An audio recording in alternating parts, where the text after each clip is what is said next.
Welcome to நம்ம இ-சேவை channel. நம்ம இ-சேவை சேனல்ல என்ன டாபிக் பத்தி பேச போறோம் அப்படின்னு பார்த்தீங்கன்னா, ஊரக வளர்ச்சித் துறையில வந்து பார்த்தீங்கன்னா, ஆஃபீஸ் அசிஸ்டன்ட் அதுக்கான வந்து இன்டர்வியூ வந்து அட்டெண்ட் பண்ணிட்டு வந்திருக்கேன். இன்னைக்கு வந்து இன்டர்வியூல வந்து என்னென்ன கேள்வி கேட்டாங்க, இந்த மாரி கேள்விலாம் நீங்க வந்து ப்ரிப்பேர் ஆயிட்டு போணும். அந்த மாரி என்னென்ன பண்ணணும் அப்படின்றத பத்தி தெரிஞ்சுக்கலாம்.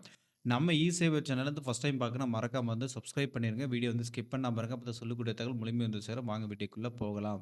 இப்போ வந்து பார்த்தீங்கன்னா, இது வந்து அழைப்பிதழ் கடிதம் வந்து குடுத்துருக்காங்க. இதில வந்து என்ன சொல்லியிருக்காங்க அப்படின்னு பார்த்தீங்கன்னா, தளி ஊராட்சி ஒன்றிய அலுவலகத்தில் காலி பணியிடங்க அத டீட்டெயில் சொல்லிட்டு, வியாழக்கிழமை வந்து அட்டெண்ட் பண்ணிக்கணும்னு சொல்லியிருக்காங்க. சான்றுகள் சரிபார்ப்பதற்கு கலந்து கொள்ள வருகை தரும்போது, கீழ்க்கண்ட அசல் ஆவணங்கள் அதன் வந்து ஒரு ஒரு ஒரு காப்பிய வந்து பார்த்தீங்கன்னா, அரசிதழ் பதிவு பெற்ற அலுவலரால் சான்றப்பம் வந்து அட்டாச்டு கையெழுத்து வாங்கணும்னு சொல்லியிருக்காங்க.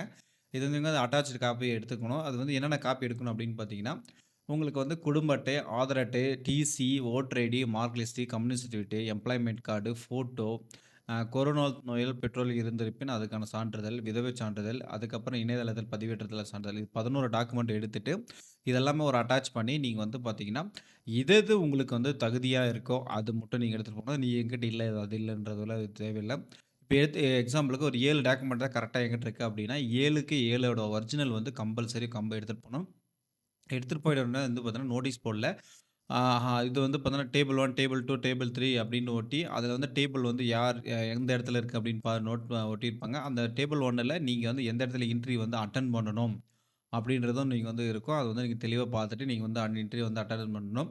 இன்டர்வியூ அட்டெண்ட் பண்ணும்போது எந்த மாரி கேள்விலாம் கேட்குறாங்க அப்படின்னு கேட்டீங்கன்னா, ஃபர்ஸ்ட்டு வந்து ஒரிஜினல்லாம் வந்து காட்டுங்கன்றாங்க. ஒரிஜினல் காட்டுனோனே, அதுக்கப்புறம் உங்களோட வெரிஃபிகேஷனுக்கு வந்து நேம் ஸ்பெல் பண்ண சொல்றாங்க. அதுக்கப்புறம் வந்து உங்க டேட் ஆஃப் பர்த் சொல்ல சொல்றாங்க. அப்பா பேர் கேட்குறாங்க. இதெல்லாம் ஓகே சொன்னதுக்கப்புறம் என்ன பண்றாங்கன்னா, இதெல்லாம் சான்றிதழ்ல ஒரிஜினல் இருக்கான்றாங்க. ஒரிஜினல் குடுத்ததுக்கப்புறம் ஓகே பார்த்துட்டு, செக் பண்ணிட்டு என்ன பண்றாங்க அப்படின்னு பார்த்தீங்கன்னா, அடுத்தது வந்து பார்த்தீங்கன்னா, ஒரு சீட்ல குடுத்து இத வந்து படிக்க வைக்கிறாங்க.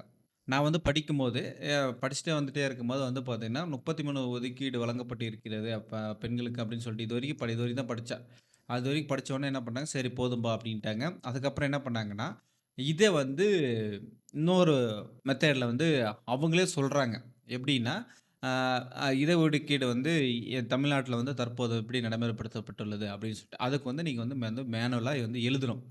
50% இட ஒதுக்கீடு அறிமுகப்படுத்தப்பட்டுள்ளது. தற்போது தமிழ்நாட்டு அனைத்து மாவட்டங்களிலும் பெண்களுக்கு சம உரிமைகள் வாக்காளர்களும், வேட்பாளர்களும் தேர்தலில் பங்கேற்கின்றனர் அப்படின்ற விஷயத்த வந்து அ அப்ப வந்து நம்ம வந்து எழுதணும். இது வந்து நீங்க வந்து புரிஞ்சுக்கணும். இதுதான் வந்து நடக்கக்கூடிய விஷயம். அதுக்கப்புறம் வந்து உங்களோட டிரைவிங் லைசென்ஸ் கேட்குறாங்க. டிரைவிங் லைசென்ஸ் இருக்குது அப்படின்னா, ஓகே. டிரைவிங் லைசென்ஸ் இல்லாதவங்களுக்கு வந்து பார்த்தீங்கன்னா, சைக்கிள் ஓட்டி காட்டணும்னு சொல்றாங்க. ஸோ டிரைவிங் லைசென்ஸ் இருக்கிறவங்களுக்கு இது பிரச்சனை இல்ல. அடுத்து இன்னொரு கேள்வி கேட்டாங்க. கிராம சபை என்றால் என்ன? அப்படின்னு கேட்டாங்க. கிராம சபை என்றால் என்ன? அதுக்கான நம்ம வந்து ஆன்சர் குடுத்தோம். அதுக்கப்புறம் உள்ளாட்சி தேர்தலில் ஒரு வாக்காளருக்கு எத்தனை வாக்குகள் செலுத்த வேண்டும்? அப்படின்னு கேட்டாங்க. இது வந்து நான் யோசிச்சு பார்த்துட்டு இத்தனை வாக்குகள் செலுத்தணும்னு சொல்லிட்டேன். அவங்க வந்து சரின்ட்டாங்க. அது வந்து தப்பு, ரைட் அந்த இடத்துல எதுவுமே நம்மகிட்ட சொல்றதில்ல. உங்களுடைய பணி என்பது என்ன? தெரிந்திருக்கீங்களா? அப்படின்னு கேட்டாங்க. இப்போ வந்து நீங்க வந்து என்ன படிச்சிருக்கீங்கன்னு கேட்டாங்க. படிச்சது கேட்டதுக்கப்புறம் நான் சொன்னேன். அதுக்கப்புறம் உங்களோட பணி என்ன? தெரியுமா? ஏன் அப்ப இதுக்கு வந்து அப்ளை பண்றீங்க? அப்படின்னு கேட்டாங்க. வேற ஜாப் எதுவும் ட்ரை பண்ணியிருக்கீங்களான்னு கேட்டாங்க. நான் கவர்மெண்ட் ஜாப் எல்லாமே வந்து ட்ரை பண்ணிட்டு தான் இருக்கிறேன். இதுலயும் ட்ரை பண்றேன் அப்படின்ற விஷயத்த வந்து சொன்னேன். அதுக்கப்புறம் சரின்னு சொல்லிட்டாங்க. அதுக்கப்புறம் உங்களோட பணிய பத்தி சொன்னாங்க. நான் அது ஓஏ பத்தி என்னென்ன பணி இருக்கு அப்படின்றத பத்தி நம்ம எக்ஸ்ப்ளைன் பண்ணேன். அதுக்கப்புறம் ஊரக வளர்ச்சித்துறை என்றால் என்ன? எதுக்காக பயன்படுத்துறாங்க? அப்படின்ற விஷயத்த வந்து கேட்டாங்க. நான் சொன்னேன் இந்த வீடியோ கண்ட்ரோல் வந்து என்னென்ன நடக்குது அப்படின்ற விஷயத்த சொன்னேன். சொன்னோனே சரி, ஓகேன்னு சொல்லிட்டாங்க. அதுக்கப்புறம் கையெழுத்து ஒரு இடத்துல போட சொன்னாங்க. கையெழுத்து போட்டுட்டு, உன்னோட ஒரிஜினலா செக் பண்ணிக்கோங்க. செக் பண்ணிட்டு நீங்க போங்க. மறுபடியும் வந்து கேட்டீங்கன்னா, ஒரிஜினல் வந்து கிடைக்காது. நீங்க எது இருந்தாலும் இப்பயே எடுத்துட்டு போயிருங்க அப்படின்ற விஷயத்த சொன்னாங்க. சரி சார்ன்னு சொல்லிட்டு வந்துட்டோம். இதுதான் நடக்கக்கூடிய விஷயங்கள் அந்த இடத்துல. அதனால வந்து கண்டிப்பா வந்து நீங்கள் இதுதான் நடக்கக்கூடிய விஷயங்கள். அது வந்து அ கண்டிப்பா வந்து நீங்க அனைவரும் வந்து பயன்பெறுங்க அப்படின்னு சொல்லி கேட்டுட்டு, இந்த வீடியோ இதோட முடிச்சுக்கலாம். நெக்ஸ்ட் வீடியோல வந்து சந்திக்கலாம். நெறைய பேருக்கு இந்த வீடியோ வந்து ஷேர் பண்ணுங்க. டாட்டா. பாய் பாய்.